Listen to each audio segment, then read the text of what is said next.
नमस्कार. परवा रविवारी माझे बस फॅन मित्र श्री पियुष पाटील यांनी ही बस बनवली आणि मला मोठ्या प्रेमाने भेट दिली.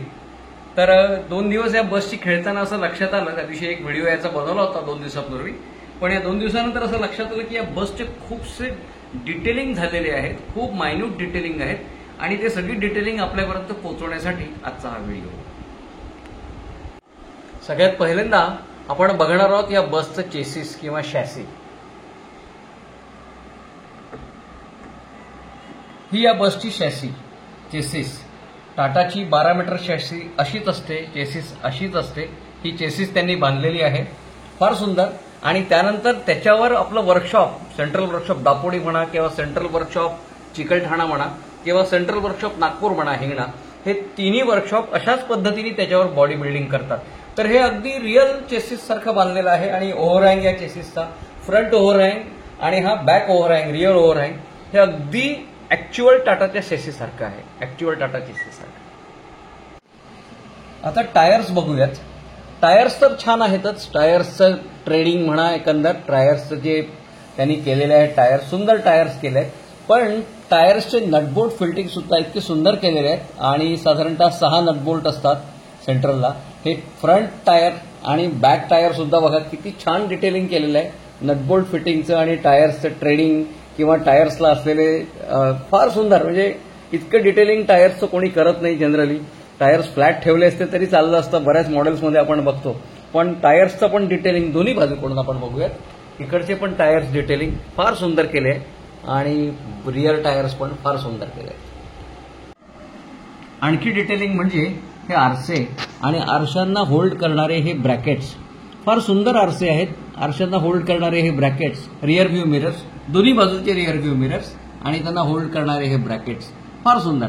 आणि आणखी एक दाखवण्यासारखी गोष्ट म्हणजे यातलं इन्स्ट्रुमेंट क्लस्टर, टाटाचं इन्स्ट्रुमेंट क्लस्टर आणि स्टेअरिंग बघा. तुम्ही जर काळजीपूर्वक बघितलं तर स्टिअरिंग व्हील कॉन्टूर्ड स्टिअरिंग व्हील आहे, कॉन्टूर्ड स्टिअरिंग व्हील आहे, फार मायन्यूट डिटेल आहे. त्यांनी साधं steering wheel, plain steering wheel ठेवलं असतं तर कोणाच्या लक्षात आलं नसतं. पण हे कॉन्टूर्ड स्टिअरिंग व्हील जे टाटाचं BS6 मॉडेलला येतं ते स्टिअरिंग व्हील एक्झॅक्टली तसंच केलेलं आहे. तसं इन्स्ट्रुमेंट क्लस्टर. समोरचं बंपर आपण बघू शकतो, बंपर हे स्पेशल बंपर आहे. याला खाली हे 2 ब्रॅकेट्स त्यांनी लावलेले आहेत, त्या ठिकाणी उभं राहून आपण काच वगैरे पुसू शकतो. आणि हा जो मेंबर दिलेला आहे हा फक्त काही गाड्यांच्या, काही स्पेशल डेपोच्या गाड्यांना, विशेष गाड्यांना हा ठिकाणचा मेंबर दिला जातो. त्याने गाडीचा लुक एकदम सुंदर होतो, विशेष लुक होतो. तर हा एक मेंबर दिलेला आहे. आणखी एक या ठिकाणचे लाईट्स, 2 ठिकाणचे 2 त्यांची body indicating light, limit indicating lights या ठिकाणी दाखवलेले आहेत. फार सुंदर डिटेलिंग या ठिकाणी केलेलं आहे.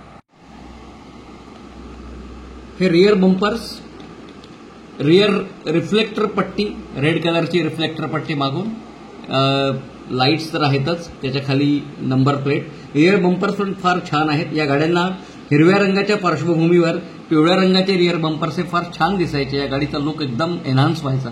तर या ठिकाणचं हे पण फार सुंदर अशा पद्धतीने डिटेलिंग केलेलं आहे.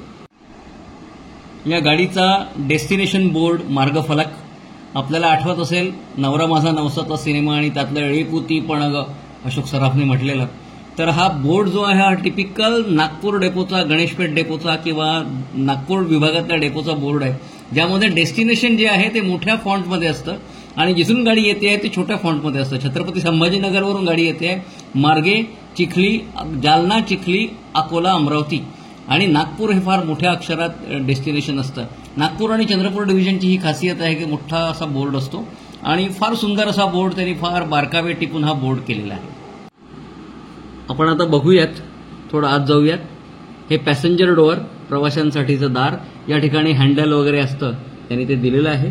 आणि आतमध्ये गेल्यानंतर आपण बघतोय की पायऱ्यांवर चेकर्ड अल्युमिनियम असतं, अँटी स्किड चेकर्ड अल्युमिनियम. ते अँटी स्किड सुद्धा त्यांनी किती मायन्यूट डिटेल त्याचे घेतलेले आहेत अँटी स्किड करण्यासाठी. समोर आपल्याला दिसतंय एसटीचं बॉनेट, टाटाचं बॉनेट, टाटाचं स्टिअरिंग व्हील BS6 मॉडेलचं आणि मगाशी दाखवलेला इन्स्ट्रुमेंट क्लस्टर बोर्ड आणि त्यासोबतच गिअरचं जो हँडल आहे, गिअर शिफ्टचं हँडल आहे, ते गिअर शिफ्टचं हँडल ड्रायव्हर साहेबांच्या शेजारी.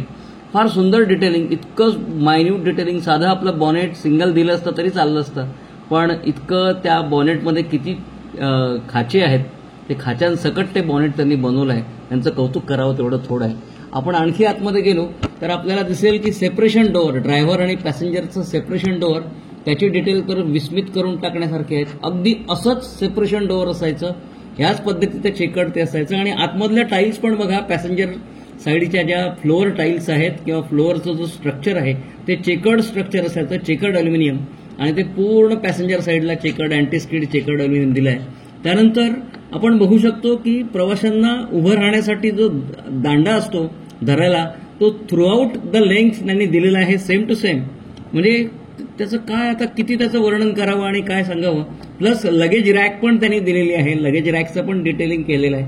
इतकं सगळं डिटेलिंग त्यांनी नसतं केलं तरी चाललं असतं. अगदी मिनिएचर मॉडेल. खऱ्या बसची मजा आपल्याला या ठिकाणी येते. सीट्स तर आहेतच, सीट्स त्यांनी बनवलेले आहेत, सीट्स सगळेच बनवतात, पण हे सगळं डिटेलिंग जे आहे हे अत्यंत महत्वाचं आहे असं मला वाटतं. आता आपण बसच्या उजव्या बाजूने म्हणजे ड्रायव्हर साहेबांच्या बाजूने प्रवेश करूयात. या ठिकाणी ड्रायव्हर साहेबांना वर चढण्यासाठी जी हॅच असते छोटीशी, त्या ठिकाणी पाय ठेवायला, त्या ठिकाणी पाय ठेवून ते वर चढू शकतात. डोअर उघडल्यानंतर बंद करण्याचा जो आवाज असतो तो आमच्या लहानपणी आम्हाला खूप फॅसिनेटिंग वाटायचा. ड्रायव्हर साहेब आतमध्ये बसले की हे आतमध्ये गेल्यानंतर त्यांची सीट तर आहेच, पण सीटच्या मागे एक छोटंसं आपल्याला दिसत असेल, एक छोटं इन्स्ट्रुमेंट इथे असतं आणि त्याचं ते खाच त्यांनी दिलेली आहे. एवढं मायन्यूट डिटेलिंग म्हणजे फार एक एसटी प्रेमीच करू शकतो. बाकी ज्याला मोले घातली रडाया, नाही असू नाही माया, तर ज्यांना नुसते मॉडेल्स करायचे आहेत ते नुसते मॉडेल्स करतील, पण इतके छोटे छोटे डिटेलिंग एसटीचे हे करणं हे मला वाटतं अतिशय एका एसटी प्रेमीच्याच बसची गोष्ट आहे, एसटी प्रेमीच्याच आतमधली गोष्ट आहे.